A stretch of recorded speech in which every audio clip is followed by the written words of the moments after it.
and welcome to another Wednesday What's Up? What's up, Wednesday? I hope you're doing well. I hope that you are making your way through the program, and I hope really that for the next couple of days you stay warm. We have some crazy cold weather coming our way, and we hope that you can stay warm and safe all the way through it. I wanted to talk a little bit today about the module that we're finishing up, and that is the Planning Your Course SLOs backwards design module. I really have to say that I love how some of you have gotten really creative in your submissions around the SLOs and the backward design. We've seen some infographics. I've seen some slide decks. I've seen just some good, textual things. Remember, we're going to be.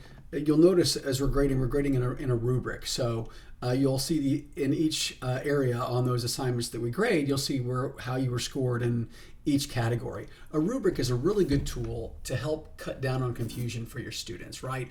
You've pre-built in the feedback in essence because you've given them criteria for them to aim for, and also to see if they've fallen short in any regard. So I really like using rubrics because they take the guesswork out of why I got what I got on this particular assignment. So again, really good work, y'all. I can't express to you how thoughtful some of these reflections have been in lesson 1 and lesson 2.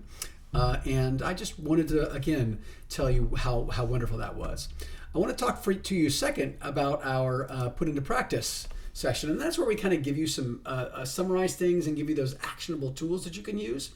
But we do have kind of like a WebQuest scavenger hunt activity this week where we have you leverage your companion course. Remember, you are enrolled in not just the core course for the program, but also a companion course.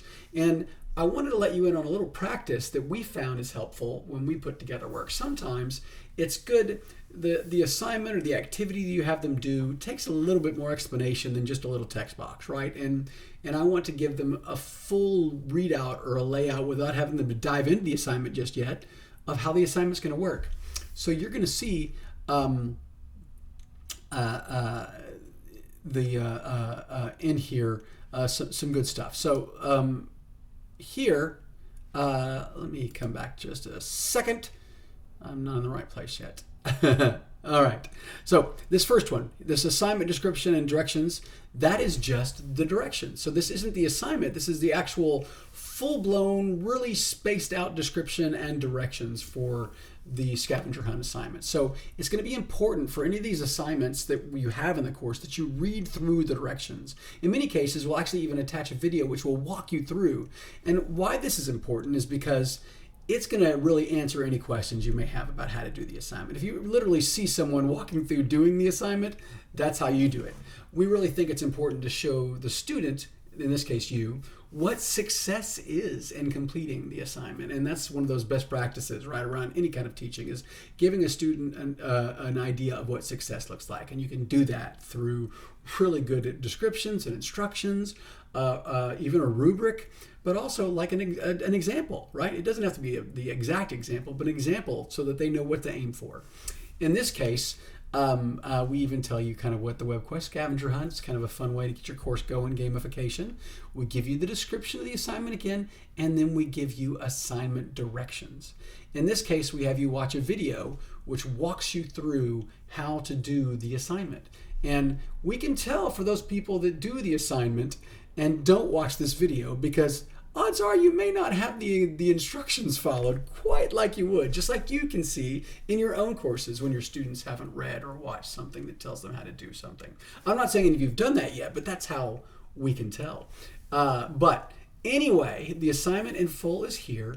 I would definitely tell you, read this one, watch this video, read the instructions, because as the student, when you get to the assignment, it's just, you're going to give a summary here. Or a reflection in here, and this put it into practice scavenger hunt reflection, right?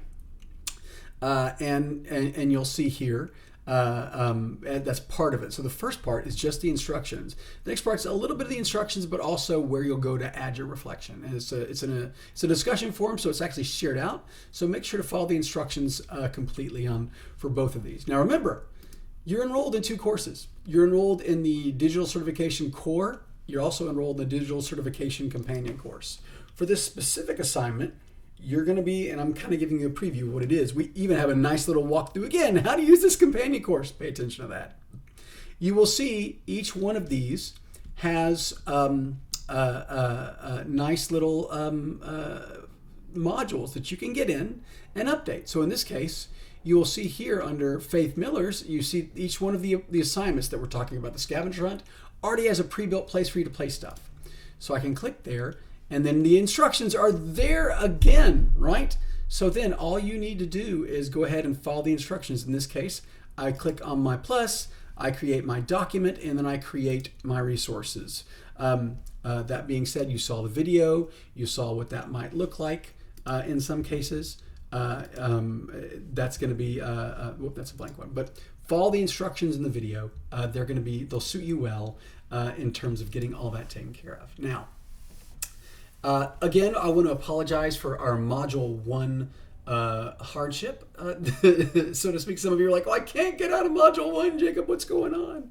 We had a little bit of a glitch caused by the fact that we changed something right after you guys started through the program. So what that means is if you're going to change anything around availability and visibility, it's better to do it before the students start turning in grades.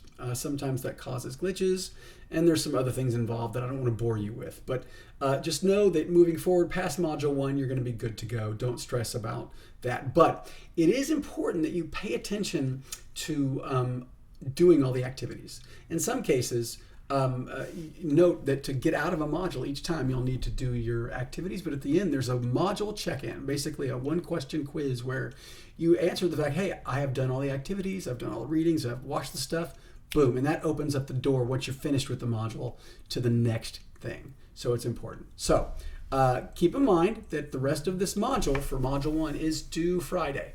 Module 2, which is also another great module, organization and navigation, is due the next week. So as I come into the module, you'll note I'm in the instructor view, so it's a little different, but you'll note that we have another video for you to watch.